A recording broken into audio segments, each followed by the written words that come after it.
नमस्कार दोस्तों, कैसे हैं आप लोग।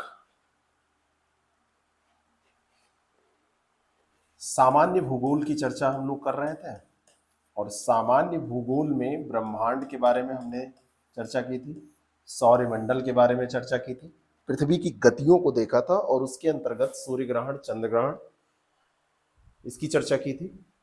ज्वार भाटा का कॉन्सेप्ट हमको देखना है। ज्वार भाटा एक पॉपुलर टॉपिक होता है। ज्योग्राफी पढ़ने वालों के दिमाग में ये रहता है कि ज्वार भाटा पर प्रश्न बन जाए, ज्वार भाटा के बारे में पूछ लिया जाए। कभी जब आप बूढ़े लोगों के पास बैठेंगे और उनसे कुछ बताएंगे कि हमने भूगोल पढ़ा है, तो वो तुरंत कहेंगे कुछ ऐसा ही, ज्वार भाटा क्या होता है बताओ। वो पूछ लेंगे आपसे सूर्य ग्रहण, चंद्र ग्रहण, क्योंकि वो जानते हैं कि इसमें कैंडिडेट फंस जाते हैं। उनको पता है वो ट्रिकी सवाल वही होता है ना कि 1.5 का पहाड़ा सुनाओ, 2.5 अट्ठे कितना होता है। ये सारे जो सवाल होते हैं, वैसे ही भूगोल का ये भी सवाल होता है। ज्वार भाटा, सूर्य ग्रहण, चंद्र ग्रहण, ये सब। ज्वार भाटा को अंग्रेजी में कहते हैं टाइड एब। ज्वार का अर्थ होता है समुद्री जो सतह है, इस पर जो जल है, इस जल का उठना।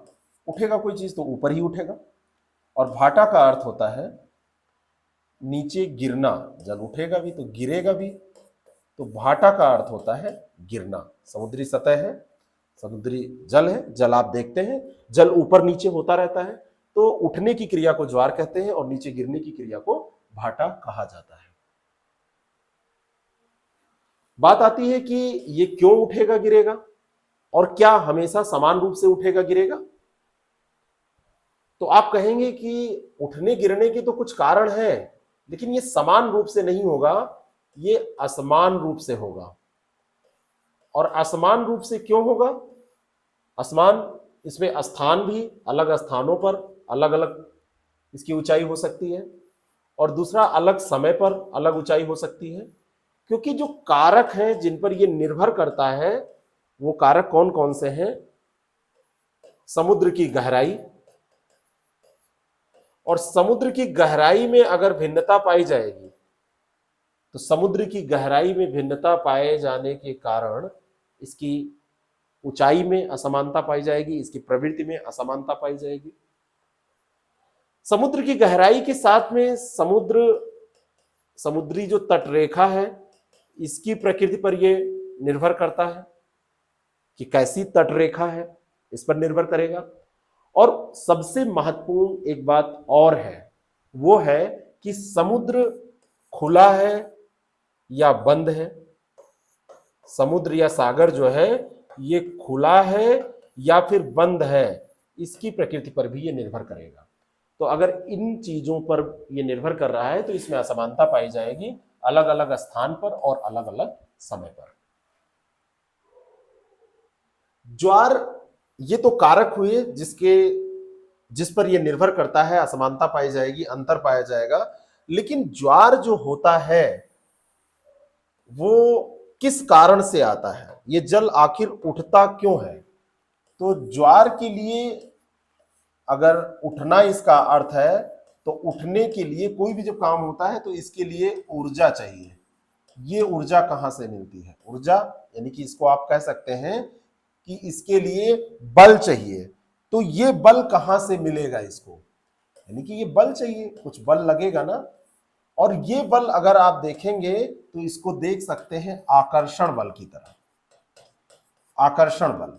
और ये आकर्षण बल मुख्य रूप से दो जो इसके ज्वार के लिए उत्तरदायी होंगे, एक सूर्य का आकर्षण बल और दूसरा हो जाएगा चंद्रमा का आकर्षण बल। किसका? चंद्रमा का। सूर्य का आकर्षण बल और चंद्रमा का आकर्षण बल। ज्वार यानी उठना, उठने के लिए ऊर्जा, ऊर्जा के लिए बल, आकर्षण बल इस पे काम करता है।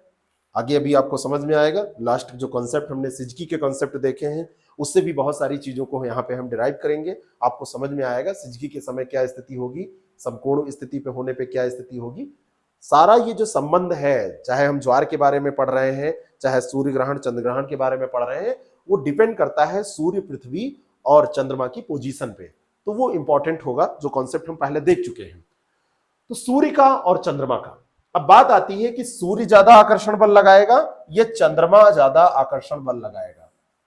तो सामान्यतः अगर आप बात करें कि सामान्य तौर पर क्या होता है, तो सामान्यतः इसका जो बल है सूर्य का, इसका बल ज्यादा होता है, और अगर इससे तुलना करें तो सामान्यतः इसका बल क्या होता है, ये कम होता है। लेकिन ज्वार की कंडीशन में जो सूर्य का बल होगा और जो चंद्रमा का बल होगा वो क्या होगा, ये हमको देखना है। सूर्य पृथ्वी से, क्योंकि ये जो जल जिस सतह के उठने की हम बात कर रहे हैं, ये सतह कहां पर स्थित है, पृथ्वी पर। और पृथ्वी से अगर दूरी देखें तो सूर्य की दूरी है 15 करोड़ किलोमीटर, 15 करोड़ किलोमीटर, और चंद्रमा की दूरी केवल लाख में है, 3.84 लाख किलोमीटर। बात समझ में आ रही है। अब पृथ्वी से जो चीज नजदीक होगी वो ज्यादा प्रभाव डालेगी। सूर्य के पास वैसे बल ज्यादा है, आकर्षण बल, लेकिन क्योंकि ये बहुत दूर है, जैसे कोई चुंबक है नजदीक है, तो वो ज्यादा आकर्षित करेगा, और उसको भले ही बहुत शक्तिशाली चुंबक हो, उसको दूर रख दीजिए तो वो कम आकर्षित करेगा। सूर्य के साथ यही होता है। चंद्रमा का आकर्षण बल इसकी अपेक्षा कम होने के बावजूद भी ज्वार की दशा में सूर्य के आकर्षण बल की अपेक्षा चंद्रमा का आकर्षण बल ज्यादा होता है। दोनों बल काम करते हैं, लेकिन अगर आपसे पूछ लिया जाए कि कौन ज्यादा आकर्षण बल लगाता है, कौन कम आकर्षण बल लगाता है, तो आप कहेंगे कि सूर्य जो है वो ज्यादा आकर्षण बल लगाता है, चंद्रमा जो है ज्यादा आकर्षण बल लगाता है, सूर्य कम आकर्षण बल लगाता है ज्वार की कंडीशन में। यह अलग बात है कि सूर्य के पास वैसे आकर्षण बल ज्यादा है, लेकिन ज्वार की कंडीशन में चंद्रमा का आकर्षण बल ज्यादा होता है। कारण उसका केवल है चंद्रमा पृथ्वी से ज्यादा निकट है, चंद्रमा पृथ्वी का उपग्रह है और यह नजदीक स्थित है, इस कारण से ऐसा होता है। एक स्थिति होती है सिजगी की, जिसके बारे में हमने पिछली क्लासेस में अध्ययन किया है। सामान्य अगर उसका एक फिगर ड्रॉ करें तो ये आपका है सन अपना प्रकाश फैला रहा है, इसी से सारे जो सौरमंडल के पिंड हैं, ग्रह हैं, उपग्रह हैं, सब ऊर्जा प्राप्त कर रहे हैं। यह है आपका अर्थ और ये आपका है मून। पृथ्वी सूर्य के चारों तरफ पश्चिम से पूर्व दिशा में चक्कर लगा रही है, और जो मून है ये भी अर्थ की परिक्रमा कर रहा है पश्चिम से पूर्व दिशा में ही। जब ये तीनों एक सीध में होते हैं, तीनों की स्थिति आप देखेंगे, और जब ये तीनों एक सीध में होते हैं, एक सीध में है ये तीनों के तीनों, जब एक सीध में है तो इस स्थिति को हम कहते हैं सिजगी। क्या कहते हैं इस स्थिति को? सिजगी। और सिजगी की दशा में दो कंडीशन होती हैं। एक होती है जब मून यहां पर हो, और ऐसा भी हो सकता है कि मून परिक्रमा लगा रहा था तो यहां पर पहुंच गया। तो एक बार मून यहां भी हो सकता है, तब भी एक सीध में, और अगर मून यहां आ गया तो यहां पर भी, ये देखिए यहां पर भी ये एक सीध में ही है। कहां पर? ये वाली पोजीशन में भी, यहां पर भी एक सीध में। या इसको ऐसे हम देखें, एक स्थिति ये हो गई जब सन और अर्थ के बीच में मून है, तो इस स्थिति को युति कहते हैं, ठीक है ना। और दूसरी स्थिति ये हो गई जब है तो एक सीध में, लेकिन ये पीछे है, सूर्य और पृथ्वी के बीच में नहीं है, सन और अर्थ के बीच में नहीं है, ये पीछे है, अपोजिशन वाली स्थिति है। ये कंजंक्शन स्थिति बोलते हैं इसको, कंजंक्शन स्थिति बोलते हैं इसको। जब एक सीध में होते हैं, ऐसी स्थिति में होने पर सूर्य और चंद्रमा एक तरफ जोर लगाते हैं, आकर्षित करते हैं, इनका आकर्षण इधर है, इसका भी आकर्षण बल लग रहा है। और ये दोनों जो समुद्री तल है, इस पर जो जल है, इसको आकर्षित करते हैं, एक ही दिशा में काम करते हैं। युति की स्थिति में तो क्या होता है, युति की स्थिति में यहां पर आकर्षण बल दोनों एक दिशा में काम करता है। सिजगी की स्थिति में एक सीध में है तो एक दिशा में काम करता है, तो यहां पर क्या होता है, जो ज्वार है वो दीर्घ आता है, क्योंकि बल उसको ज्यादा मिल जाता है और ज्यादा बल मिलने के कारण दीर्घ ज्वार आता है। क्या आता है, दीर्घ ज्वार आता है। लेकिन अगर ये स्थिति आप बदल दें, व्युत की स्थिति में आप आ जाएं, है ना, व्युत की स्थिति में आप आ जाएं, तो व्युत की स्थिति में आएंगे तब क्या होगा, तब भी एक सीध में होंगे, सिजगी की स्थिति ही होगी, एक सीध रेखा में ही काम करेंगे, नहीं इधर करेंगे तो अपोजिट साइड में करेंगे। पृथ्वी के अगर इस साइड में नहीं करेंगे, इस साइड में, तो अपोजिट साइड में दोनों एक ही दिशा में काम करेंगे बल। तो चाहे युत की स्थिति हो और चाहे ये वियुत की स्थिति हो, दोनों कंडीशन में बल ज्यादा लगेगा। और युत की स्थिति पहले भी हमने डिस्कस किया था कि युत की स्थिति का मतलब है, ये कौन सी पोजीशन है, ये सूर्य ग्रहण की पोजीशन है, जब चंद्रमा बीच में आ जाता है। ये कौन सी पोजीशन है, सूर्य ग्रहण की पोजीशन है, जब चंद्रमा बीच में आ जाता है। सूर्य ग्रहण क्या होता है, पृथ्वी पर सूर्य का प्रकाश जब नहीं पड़ता है, सूर्य और पृथ्वी के बीच में चंद्रमा आ जाता है, तो हमने बताया था कि जो ऐसी स्थिति होती है वो अमावस्या को होती है। तो युति की स्थिति आपकी हो गई अमावस्या को, पिछले कॉन्सेप्ट से इसको जोड़िए। और वियुत की स्थिति जो होती है, ये सूर्य ग्रहण की स्थिति है, ये सूर्य ग्रहण की स्थिति है, और वियुत की जो स्थिति है वो होती है पूर्णिमा को। और पूर्णिमा वाला जो दिन है, यहां पर आएगा चंद्र ग्रहण होगा। दोनों कॉन्सेप्ट को एक कर दीजिए। तो दीर्घ ज्वार आने का जो समय होगा वो अमावस्या होगा और पूर्णिमा होगा, दोनों होगा। सूर्य ग्रहण भी होगा और चंद्र ग्रहण भी होगा। बात समझ में आ गई, सूर्य ग्रहण भी होगा, चंद्र ग्रहण भी होगा, क्योंकि सिजगी की स्थिति इन दोनों में बन रही है और सिजगी की स्थिति इन दोनों में बनने के कारण यह दीर्घ ज्वार आ रहा है। दूसरा क्या हो सकता है, एक चीज अब और बताइए, ऐसी स्थिति महीने में कब होगी। दीर्घ ज्वार आ रहा है तो सामान्य से अधिक ऊंचाई का ज्वार है। सीधा मतलब यही है कि दीर्घ का मतलब क्या हुआ, अगर सामान्य इतना आ रहा है तो दीर्घ का मतलब इतना, और लघु का मतलब सामान्य से कम आ रहा है, छोटा आ रहा है, मतलब ऊपर ही अगर इसको रखें एरो तो ये कम आ रहा है, ऊंचाई इसकी कम है। तो दीर्घ ज्वार का मतलब है कि सामान्य से ऊंचा ज्वार, और ये कब आएगा, अमावस्या को और पूर्णिमा को। तो महीने में 2 बार आता है। महीने में कितनी बार आता है, महीने में ये 2 बार आता है। अमावस्या को आएगा और पूर्णिमा को आएगा, यानी कि महीने में दीर्घ ज्वार कब आता है। अगर कॉन्सेप्ट आपसे पूछ लिया जाए तो आप कहेंगे कि ये महीने में 2 बार आता है, अमावस्या और पूर्णिमा को। ठीक है, अब जरा एक पोजीशन पर और विचार करते हैं। इसको अगर आप ऐसे देखेंगे तो देखिए, यहां पर एक स्थिति यह है, ठीक है, यहां पर देखिए एक स्थिति जो मैंने आपको बताई वो ये है, सूर्य है और ये चंद्रमा है और ये पृथ्वी है। यहां पर चंद्रमा एक ऐसी भी पोजीशन में हो सकता है। तो सूर्य, चंद्रमा और पृथ्वी एक सीध में ही है। ये दोनों स्थितियां सिजगी हुई, लेकिन ये वाली जो स्थिति है, ये वाली स्थिति, 1 मिनट, ये वाली जो स्थिति है इसको हमने कहा युति है, और जो ये वाली स्थिति है इसको हमने कहा ये वियुति है। ये आपको समझ में आ गया। एक पोजीशन ऐसा भी हो सकता है, एक ऐसी स्थिति भी आ सकती है कि पृथ्वी का चक्कर चंद्रमा लगाते लगाते ऐसी स्थिति में पहुंच जाए। यहां भी हो सकता है ना, यहां भी हो सकता है, हर तरफ हो सकता है।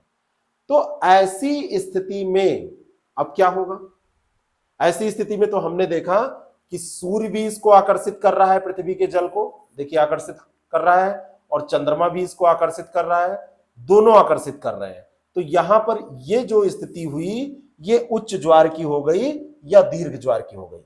दीर्घ ज्वार को आप उच्च ज्वार भी कह सकते हैं, उच्च या दीर्घ ज्वार की स्थिति हो गई।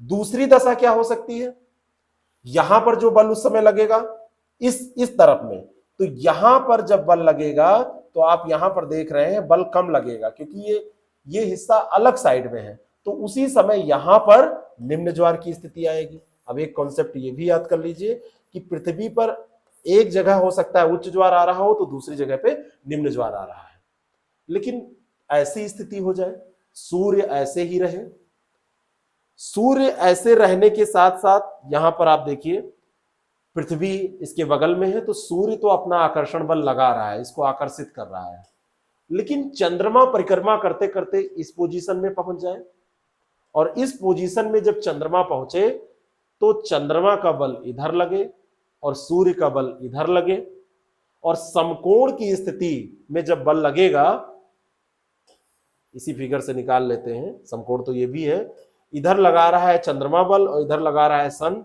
यहां पर सेंटर में अर्थ है, तो इसका बल और इसका बल दोनों विपरीत दिशा में काम करने लगेंगे, और जब विपरीत दिशा में बल काम करेंगे तो बल का जो प्रभाव है वो प्रभाव कम हो जाएगा, और कम प्रभाव होने से जल कम उठेगा, और जल कम उठने से जो ज्वार होगा वो कम ऊंचा होगा, और जब ये कम ऊंचा होगा तो कम ऊंचे ज्वार को हम क्या कह देंगे, निम्न ज्वार कह देंगे। क्या कह देंगे इसको, निम्न ज्वार कह देंगे। ये दीर्घ ज्वार नहीं होगा, उच्च ज्वार नहीं होगा, ये निम्न ज्वार होगा। तो जब ऐसी पोजीशन होती है, जब समकोणीय स्थिति में ये होते हैं, तो समकोणीय स्थिति में होने के कारण निम्न ज्वार की स्थिति बनती है, क्योंकि यहां पर कथन कारण का प्रश्न बने तो एक दूसरे के विपरीत दिशा में बल कार्य करने लगता है। ठीक है, तो निम्न ज्वार की उत्पत्ति यहां पर हो जाती है, और निम्न ज्वार का मतलब यही है कि सामान्य जो ज्वार होता है उससे इसकी ऊंचाई कम होती है।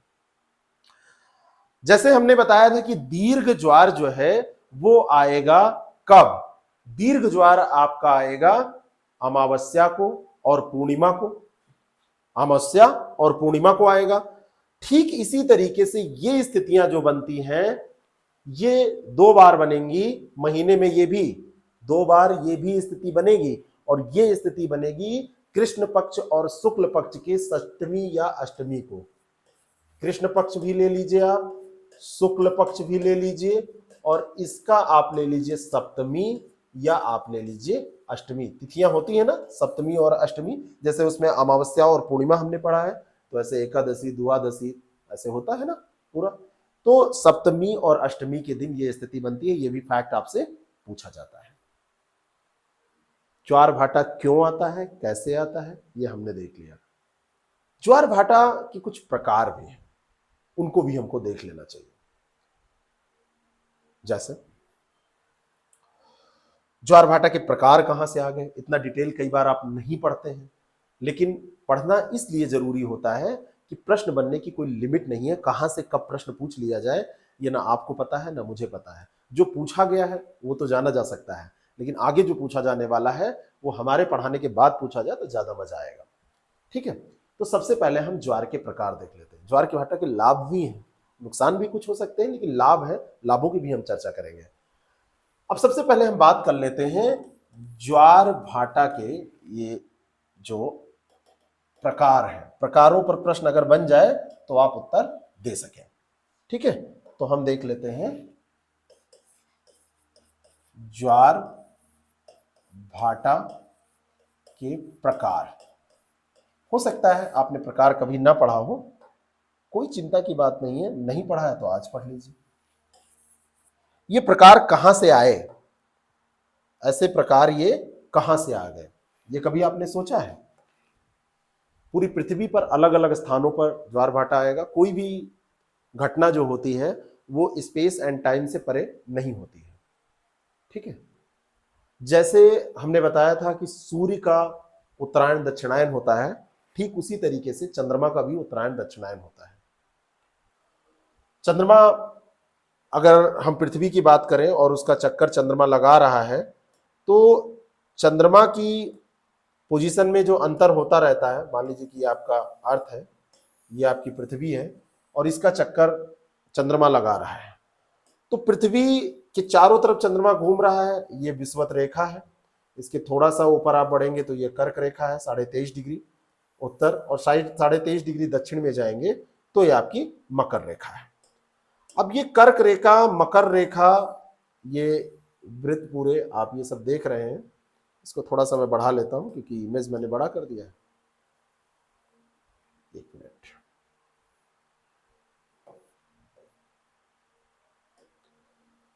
इस कॉन्सेप्ट को समझिएगा, ये आगे भी आपके काम आने वाला है। ये आपकी कर्क विषुवत रेखा है। अगर ये आपका कॉन्सेप्ट क्लियर है तो ये आपकी विषुवत रेखा है। विषुवत रेखा से 23.5 डिग्री ऊपर आप जाएंगे नॉर्थ में तो ये कर्क रेखा है, जिसको ट्रॉपिक ऑफ कैंसर कहते हैं, और ये आपकी मकर रेखा है, ट्रॉपिक ऑफ कैप्रिकॉर्न। जिस तरीके से पृथ्वी का उत्तरायण दक्षिणायन होता है, सूर्य का जैसे उत्तरायण दक्षिणायन होता है, ठीक उसी तरीके से चंद्रमा का भी उत्तरायण दक्षिणायन होता है। और ऐसा उत्तरायण दक्षिणायन जब शिफ्टिंग होगी तो कभी ऐसी भी स्थिति आएगी जब चंद्रमा कर्क रेखा और मकर रेखा के पास होगा, उसका झुकाव कर्क रेखा और मकर रेखा के पास होगा। कर्क रेखा और मकर रेखा के पास यहां झुकाव होगा, यहां झुकाव होगा। और जब ऐसी स्थिति होगी तो आकर्षण बल वहां पर वो ज्यादा लगाएगा चंद्रमा, क्योंकि जहां पर झुकाव ज्यादा होगा वहां पर आकर्षण बल ज्यादा लगेगा। और आकर्षण बल अगर ज्यादा लगेगा तो यहां पर जो ज्वार आएगा चंद्रमा के अधिक आकर्षण बल के कारण आएगा, है ना। और ऐसे आकर्षण बल के कारण जो ज्वार आता है उसको हम संज्ञा दे देते हैं आयनवर्तीय। आयनवर्तीय क्या? आयनवर्तीय ज्वार की संज्ञा इसको हम देते हैं। क्यों? क्योंकि ये जो पूरा ये क्षेत्र है इसको अयनवर्तीय क्षेत्र कहा जाता है। इसके बीच का क्षेत्र, खास करके जो विषुवत रेखा से और इनके बीच का ये जो क्षेत्र है इसको अयनवर्तीय क्षेत्र कहा जाता है। तो इस ज्वार को अयनवर्तीय ज्वार कह देते हैं। ऐसी स्थिति अयनवर्तीय ज्वार की जो आएगी वो महीने में 2 बार आएगी। कितनी बार आएगी? 2 बार आएगी महीने में। और 2 बार ये स्थिति जो आएगी, इस स्थिति में चंद्रमा का आकर्षण बल अयनवर्तीय क्षेत्रों में रहेगा, ठीक है ना। जब चंद्रमा का झुकाव भूमध्य रेखा पर आ जाएगा तो यहीं पर एक स्थिति ऐसी बनेगी, अयनवर्तीय क्षेत्र के आसपास ही ये दूसरा प्रकार हो जाएगा भूमध्य रेखीय ज्वार का। कौन सा प्रकार हो जाएगा? भूमध्य रेखीय ज्वार का। ऐसा भी होगा ना कि चंद्रमा यहां पर उसका झुकाव है, तो यहां पर झुकाव होने के कारण यहां पर जो आकर्षण बल है वो आकर्षण बल यहां पर ज्यादा लगेगा। और ऐसी स्थिति में इस ज्वार को हम क्या कह देंगे? भूमध्य रेखीय ज्वार की संज्ञा दे देंगे, ठीक है ना। जैसे हमने आपको बताया था अपसौर उपसौर, ठीक उसी तरीके से पृथ्वी से चंद्रमा की भी दूरी, क्योंकि इसका जो पथ है वो पथ क्या है? पथ इसका परवलयाकार है। तो चंद्रमा की दूरी कम ज्यादा हुआ करती है। उसकी दूरी क्या है? कभी चंद्रमा यहां है, कभी चंद्रमा यहां है, कभी चंद्रमा यहां है, तो इसकी दूरी कम ज्यादा हुआ करती है। और कम ज्यादा दूरी का भी प्रभाव आकर्षण बल पे पड़ता है। जैसे कि सूर्य के पास ज्यादा आकर्षण बल होने के बावजूद भी चंद्रमा का आकर्षण बल ज्यादा काम करता है ज्वार में। तो जब ऐसी स्थिति होती है, चक्कर लगाते समय पृथ्वी के बिल्कुल नजदीक आता है चंद्रमा, तो नजदीक वाली स्थिति को हम कहते हैं उपभू स्थिति। उपभू स्थिति कहते हैं।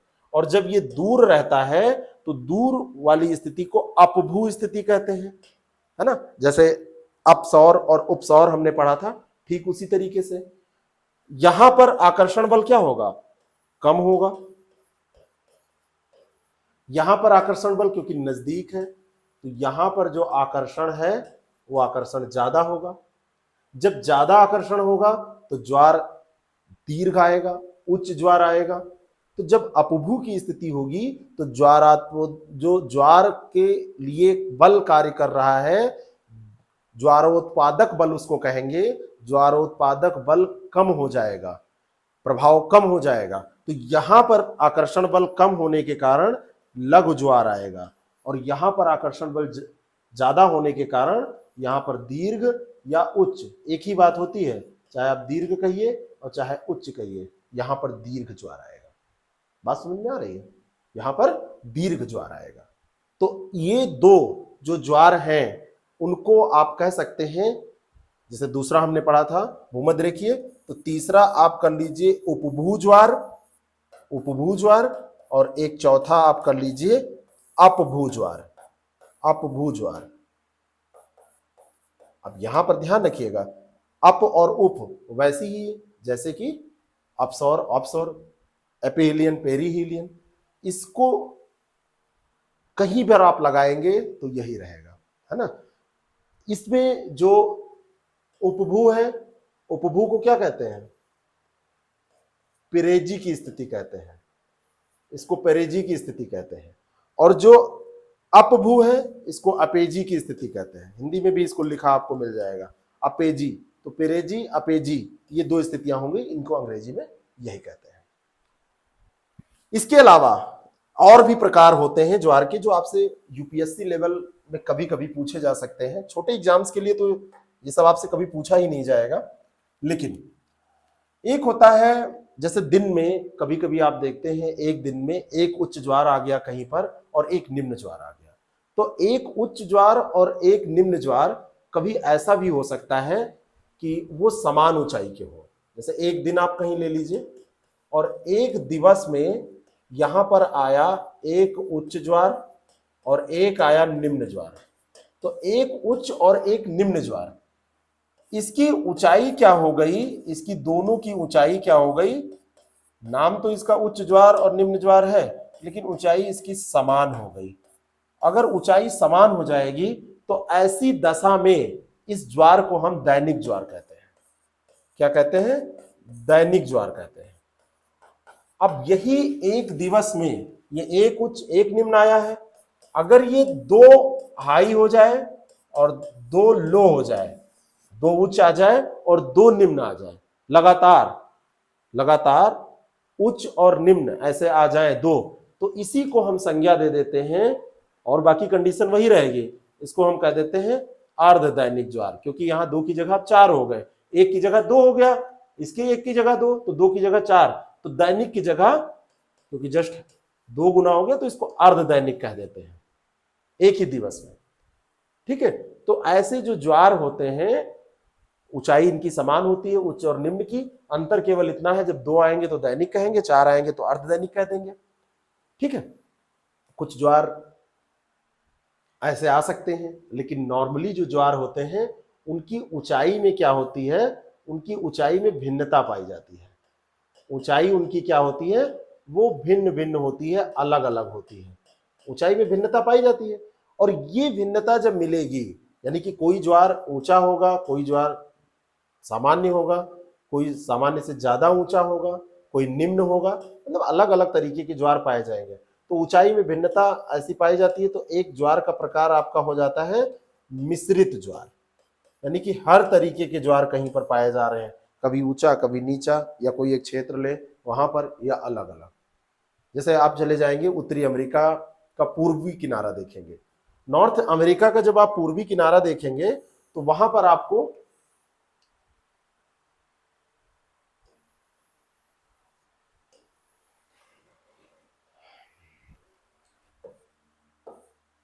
नॉर्थ अमेरिका का आप पूर्वी किनारा देखेंगे तो वहां पर आपको इधर साइड में आपको देखना है, यहां पर पूर्वी किनारे पर फंडी की खाड़ी स्थित है ना, गल्फ ऑफ फंडी, उत्तरी अटलांटिक महासागर, ये उत्तरी अटलांटिक महासागर है ना, Atlantic ocean, north Atlantic ocean.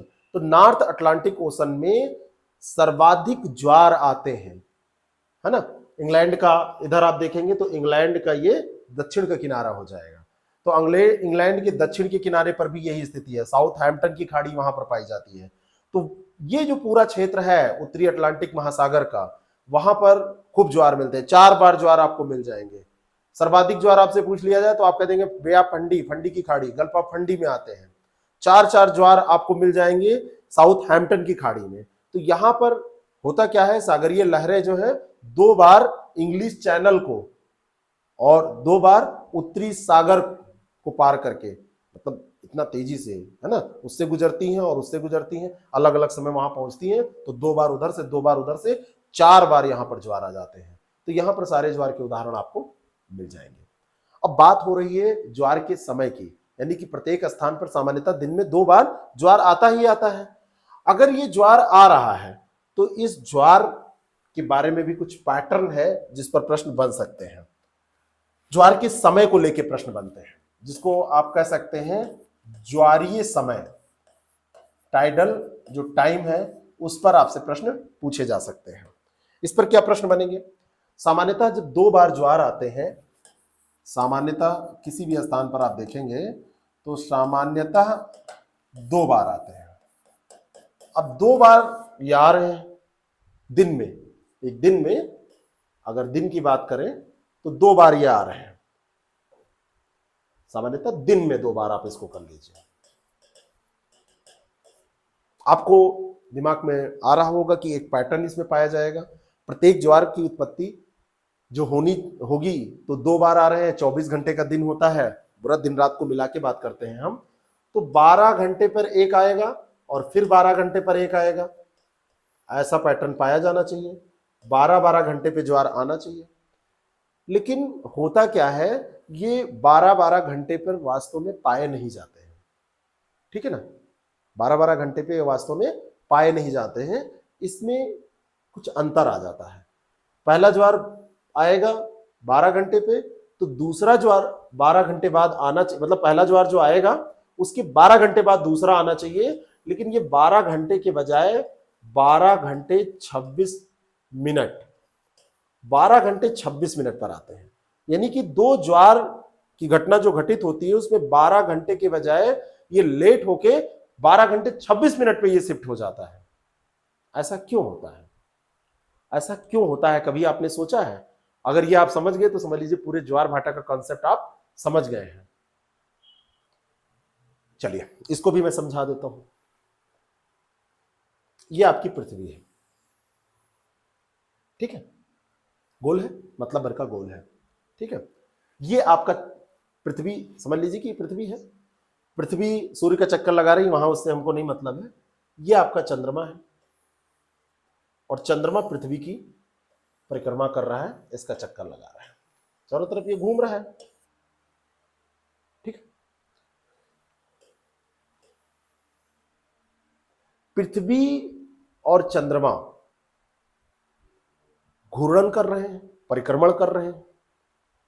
चंद्रमा का घूर्णन और परिक्रमण दोनों बराबर है, आपको पता है, इसीलिए चंद्रमा का एक भाग हमेशा दिखता है, क्योंकि वो साथ साथ में दोनों चीजें चेंज हो रही हैं, तो एक ही भाग हमेशा एक तरफ से दिखेगा, दोनों नहीं देख सकते, क्योंकि उसका घूर्णन और परिक्रमण दोनों जो है वो समान है। ये पहले हमने चर्चा की है। अब घूर्णन परिक्रमण उसका समान है, लेकिन पृथ्वी के घूर्णन की अवधि से ये भिन्न है। घूर्णन करना, परिक्रमण नहीं, अपने अक्ष पर जो घूर्ण कर रही है पृथ्वी, अपने अक्ष पे जो रोटेट कर रही है ऐसे ऐसे, तो ये जो है ये चंद्रमा भी कर रहा है, पृथ्वी कर रही है, लेकिन चंद्रमा और पृथ्वी के ये रोटेशन में जो अंतर है समान नहीं है। ये इसमें जो अंतर है उसी कारण से ये 26 मिनट का अंतर पाया जाता है, घूर्णन अवधि में अंतर होने के कारण। पृथ्वी जब तक घूमती है चंद्रमा उसके पहले घूम चुका होता है और वो आगे निकल जाता है। जब तक पृथ्वी का पूरा होता होता वो आगे निकल जाता है।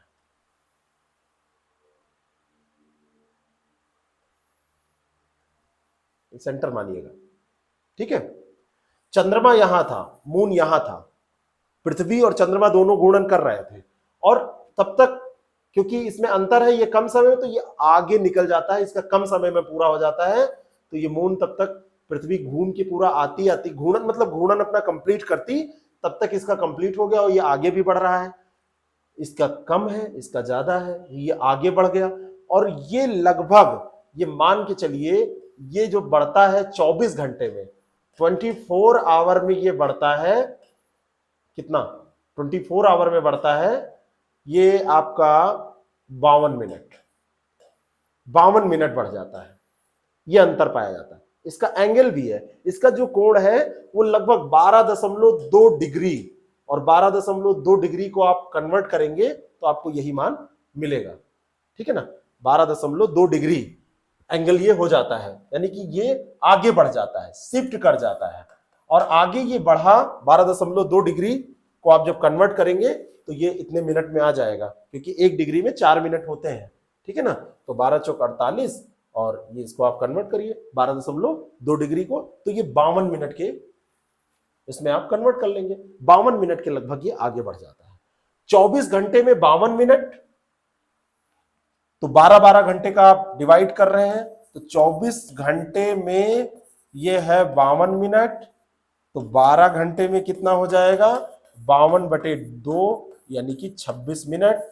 तो इसी कारण से एक ज्वार से दूसरे ज्वार के बीच में जो समय का अंतराल होता है वो कितना हो जाता है 26 मिनट का। आना चाहिए था उसको 12 घंटे पे, लेकिन पृथ्वी और चंद्रमा की घूर्णन अवधि में अंतर है। यहां पर चंद्रमा की घूर्णन अवधि क्या है, पृथ्वी की घूर्णन अवधि क्या है, वो मायने नहीं रखता, लेकिन दोनों के घूर्णन अवधि में जो अंतर है, इस कारण से 24 घंटे में ये 52 मिनट का अंतर आता है, और इसी कारण से 12 घंटे में जब आप इसको डिवाइड करेंगे तो 26 मिनट का अंतर आ जाता है। प्रश्न आपसे पूछा जाएगा, पृथ्वी के घूर्णन के दौरान जब ज्वार का केंद्र एक चक्कर पूरा कर रहा होता है तो चंद्रमा उस केंद्र से थोड़ा सा आगे निकल जाता है। इसी कारण से चंद्रमा के सम्मुख पहुंचने में ज्वार केंद्र को 52 मिनट ज्यादा समय लगता है, और इसी कारण से ज्वार केंद्र को पुनः चंद्रमा के सम्मुख आने में 24 घंटे 52 मिनट, जो 24 घंटे लगने थे वो 24 घंटे 52 मिनट लगते हैं। और ज्वार की स्थिति, क्योंकि हम 2 बार ज्वार की बात कर रहे हैं, 2 बार ज्वार 2 बार भाटे की बात कर रहे हैं, तो 24 घंटे में 52 मिनट, तो 12 घंटे में वो कितना हो जाएगा 26 मिनट, तो 26 मिनट ये ज्यादा हो जाता है। और इसी कारण से ज्वार केंद्र के जो विपरीत भाग होते हैं वहां पर ज्वार की उत्पत्ति 26 मिनट की देरी से होती है। जैसे एक पृथ्वी है और यहां पर ज्वार आया है इधर, और दूसरी तरफ भी ज्वार आएगा। भाई ये पृथ्वी तो हम गोला बना लेते हैं अपने अध्ययन की सुविधा के लिए, बाकी तो ये गोला ऐसे समझने के लिए यही है कि दूसरा तरफ भी, दूसरा इधर भी इसका हिस्सा होगा। तो यहां पर अगर ज्वार आ रहा है अभी, तो आप सोच रहे हैं यहां पे 12 घंटे जस्ट बाद आएगा, तो 12 घंटे जस्ट बाद नहीं आएगा। यहां पर पहुंचने में ये, क्योंकि 24 घंटे में 52 मिनट, तो यहां पर पहुंचने में 12 घंटे में 26 मिनट की देरी, तो यहां पर 26 मिनट की लेट से आएगा, देरी से आएगा। ये कॉन्सेप्ट दिमाग में रखिएगा, इससे ज्यादा इसमें और कुछ समझना नहीं है। अब बात आती है कि ये जितना ज्वार वगैरह हम पढ़ रहे हैं, इतने प्रकार पढ़ लिए, इतने कारक पढ़ लिए, सब कुछ पढ़ लिए, क्या इसका कोई महत्व भी है, इसका कोई लाभ है? क्योंकि इन लाभों पर प्रश्न आपसे बन जाते हैं। चलिए आइए देख लेते हैं ज्वार भाटा के कुछ लाभ है या नुकसान है या क्या है। लाभों की बात कर लेते हैं। ज्वार भाटा से बेनिफिट्स क्या होते हैं, लाभ क्या होते हैं। जो ज्वारीय तरंगे होती हैं, आपने सुना होगा ज्वारीय ऊर्जा, टाइडल एनर्जी के बारे में आपने सुना होगा। तो ज्वारीय तरंगों से ऊर्जा का उत्पादन होता है, एनर्जी का उत्पादन होता है। कैसे होता है यहां पर नहीं पढ़ेंगे, ज्वारीय ऊर्जा से अपना कभी हम साइंस में पढ़ लेंगे, लेकिन इसका होता है। जब ज्वार आते हैं तो ज्वार क्या करते हैं, समुद्र के तट पर, क्योंकि ये आ रहे हैं तो अंदर के जल को किनारे लेके आते हैं। तो समुद्री जो संसाधन है, बहुत सारे जैसे मोती है, मोती सबको पसंद होता है, शंख है, सीपियां हैं, सीपियां हैं, बहुत सारे और बहुमूल्य पदार्थ हैं जो खनिज संसाधन समुद्र में पाए जाते हैं। वो वैसे अंदर थे, गहरे जल में थे, और वो क्या हो जाते हैं, ये सब तट पर आ जाते हैं। और जब ये तट पर आ जाते हैं तो इसका हम क्या कर लेते हैं, दोहन कर लेते हैं। और इसका जब हम दोहन करते हैं तो इसका आर्थिक लाभ, आर्थिक उपयोग करते हैं। इसको ऑर्नामेंट की तरह हम यूज करते हैं, तो इसका आर्थिक महत्व होता है। जो महिला वर्ग है उसको ज़्यादा ये पसंद होते हैं, ठीक है ना। पंडित जी शंख भी इसी से बजाते हैं, वो वहीं से मिलता है, वो एक जीव होता है, जीव उसको छोड़ के चला जाता है या उसको छुड़वा दिया जाता है, जैसा भी है। इसके विपरीत आप जाइए तो इसका अगर किनारे समुद्र तट पर कूड़ा करकट है, तो जब भाटा आएगा, है ना, जो गंदगी होगी, बहुत सारी चीजें पड़ी होंगी, तो भाटा आएगा तो कूड़ा करकट जो गंदगी है उस गंदगी को क्या करेगा, वो लेके चला जाएगा। कहां? अंदर वाले हिस्से में, गहरे वाले भाग में लेके चला जाएगा, गहराई में लेके चला जाएगा, ठीक है, गहरे जल में चला जाएगा। अगर एक दृष्टि से देखें तो ये समुद्री प्रदूषण का भी कारण है, दूसरी दृष्टि से अगर लाभ की हम बात कर रहे हैं तो तट हमारे साफ सुथरे हो जाते हैं, क्लीन हो जाते हैं इसके कारण से, है ना। ये मोती, सीख, सीपी इनको तो लेके आती ही हैं, जो फिश होती हैं, फिशेस को, बड़ी बड़ी मछलियों को ये तट पर लेके चली आती हैं, किनारे लेके चली आती हैं। तो इनको मछली मारने वाले जो लोग होते हैं, मछुआरे जो होते हैं, मछली पकड़ ली जाती हैं और इन मछलियों का आर्थिक उपयोग हो पाता है, पेट भर पाता है लोगों का, जो लोग मछली खाते हैं उनका, और जो लोग खाते ही नहीं है उनका नहीं भर पाएगा, ये ध्यान रखिएगा, ठीक है। ये भी हो जाता है, ये भी एक लाभ है। एक आपने सुना होगा कि ज्वार भाटा जो होते हैं वो जलयानों को बंदरगाह पहुंचाने में मदद करते हैं और बंदरगाह से पुश करने में भी मदद करते हैं। तट पर आपका कोई जहाज लेके आपको आना है और तट पर आप जहाज लाना चाह रहे हैं, और जहाज क्योंकि ये बहुत बड़े बड़े होते हैं, भारी भरकम जहाज होते हैं, तो ये जहाज है आप तट पर लाना चाह रहे हैं, ये बड़ा सा जहाज है आपका, इनमें खिड़की उड़की बना दीजिए, लगने लगे कि ये जहाज है। तो जब ज्वार आता है तो इसको पुश करता है तट की तरफ, क्योंकि ज्वार तट की तरफ बाहर जल निकालता है, तो जो बंदरगाह है वहां पर लाके इनको, क्योंकि जल की गहराई वहां पर तटों पर कम होती है तो चलाना थोड़ा सा मुश्किल होता है, तो वहां पर पुश करके ये लोग तट पर इसको लगा देते हैं। और ठीक जब भाटा आता है तो इसको तट से, अगर इसको सी ऑफ करना है, छोड़ना है तट को, तो क्या होता है, उसको पुश कर देते हैं और ये अंदर चला जाता है। तो भारी और बड़े जलयान जो ज्यादा भारी भरकम सामान माल लाद के लेके जाते हैं, तो उनको ये तट पे लगाने और तट से छोड़ने में ये सहायता करते हैं, मदद करते हैं, ठीक है। तो इसके ये लाभ भी हो गए। तो ज्वार भाटा का कॉन्सेप्ट जो है ये आपका क्लियर हो गया होगा। अब जो नेक्स्ट क्लास हमारी होगी उसमें अब हम सामान्य भूगोल से आगे बढ़ेंगे और हमारे पास सिलेबस है उसमें अब जैसे कुछ भौतिक भूगोल, जैसे आपका ये जो पूरा सिलेबस है इसको कई पार्ट में बांट के हमको पढ़ना है, तो कुछ चीजें हमको भौतिक भूगोल की पढ़नी है, उनको हम करेंगे, भौतिक भूगोल पढ़ लेंगे। भौतिक भूगोल में फिर आगे हम बढ़ेंगे, भौतिक भूगोल के सारे फीचर्स पढ़ेंगे, कुछ जहां पर महत्वपूर्ण होगा आर्थिक भूगोल भी हम पढ़ेंगे, और ऐसे बढ़ते बढ़ते हम पूरा सिलेबस कवर करेंगे, है ना। भौतिक भूगोल में ही आपका वायुमंडल से संबंधित सारा कॉन्सेप्ट आ जाएगा, जैव भूगोल, जैवमंडल जो पूरा है, जैव भूगोल के बारे में पढ़ लेंगे। फिर आर्थिक में चलेंगे जिसमें कुछ कॉन्सेप्ट है जहाँ से प्रश्न पूछे जाते हैं, बहुत ज़्यादा बृहद नहीं पढ़ना है, उसमें जनजातियाँ और प्रवास और इन सारी चीज़ों के बारे में, आर्थिक जो गतिविधियाँ हैं, इकोनॉमिक एक्टिविटीज़ हैं उनके बारे में, आंकड़ों के बारे में, ये सब पढ़ लेंगे और फिर ऐसे ही हम करते चलेंगे। तो अब भौतिक भूगोल का हम कॉन्सेप्ट क्लियर करेंगे। Thank you so much.